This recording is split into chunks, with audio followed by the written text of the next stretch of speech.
Seriously, why are you still hung up on this guy? You probably heard that so many times from your friends or family whenever you mention to them that you're still thinking about your ex. And if you're watching this video, I believe deep down you also wonder the same.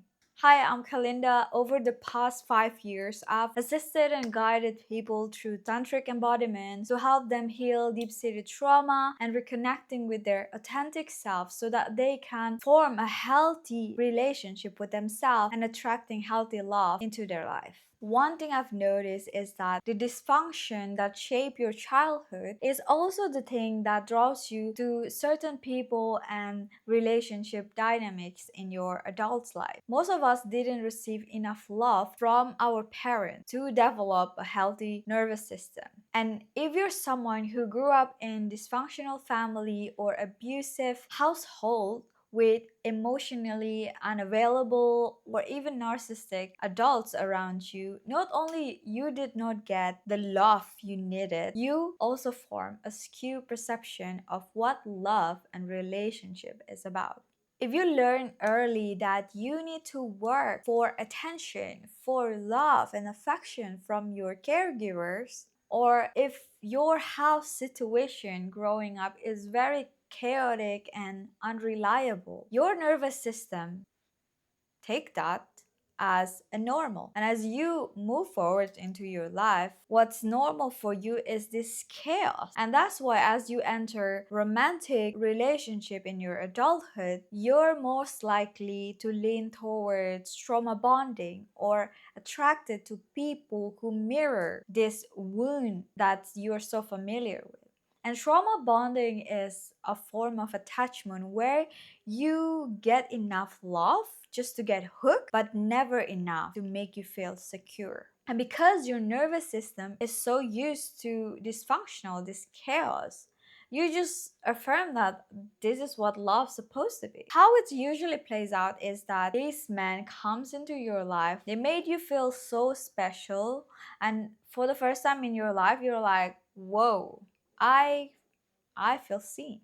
I feel loved. I feel attractive. I feel chosen. But as things unfold, they started to show their true nature. And why this dynamic is so addictive? Because your brain is become obsessed with solving the puzzle of earning their love. When someone is inconsistent with their affection, for example, your brain goes into overdrive trying to solve the problem. Like, well, he was affectionate yesterday. What happened now? What should I do to change that?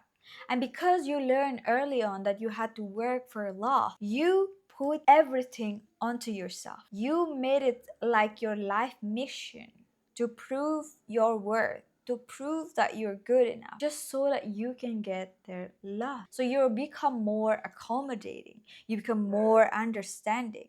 And because you are the type of person who feel things deeply, you make excuse of their behaviors because you understand them, you understand what they've gone through. But what about you? If you're so busy understanding other people, analyzing their behaviors, trying to win their attention at the cost of your own well-being, at the cost of neglecting yourself, why do you think you could go on like that without feeling worthless? I need to tell you this because I don't want you to stuck in this cycle, because I've seen people who stuck in the cycle. I've sat in front of them, I've worked with them, and I was one of them too.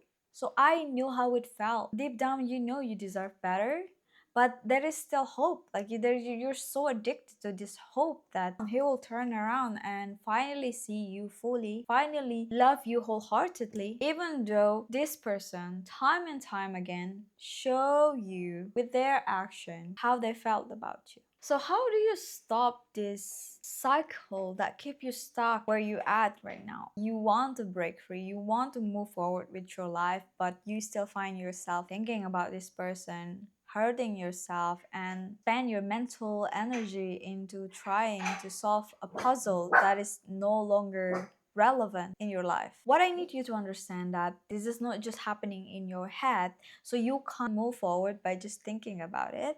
Bringing awareness into this situation helps recognizing how this scenario might plays out early in your life gonna help you to understand where this attachment toward this person coming from. But what's happening also that the emotion that you're experienced throughout your time with them are stored in your body. So in order for you to heal from that, to truly move on without having to carry the residue of past conditioning and relationship, is to release that stuck emotion from your body, from your nervous system. And there are so many ways to do it, but my advice to you is to actually sit with your grief, because the moment you acknowledge this, what you'll see is that a lot of emotion will come up. You're not only grieving that this relationship failed, especially if you're like sitting and actually acknowledging about your early conditioning, you also grieve that childhood. You grieve the time that you didn't get what you're supposed to get. All you need to do right now is to hold yourself, let it work through you.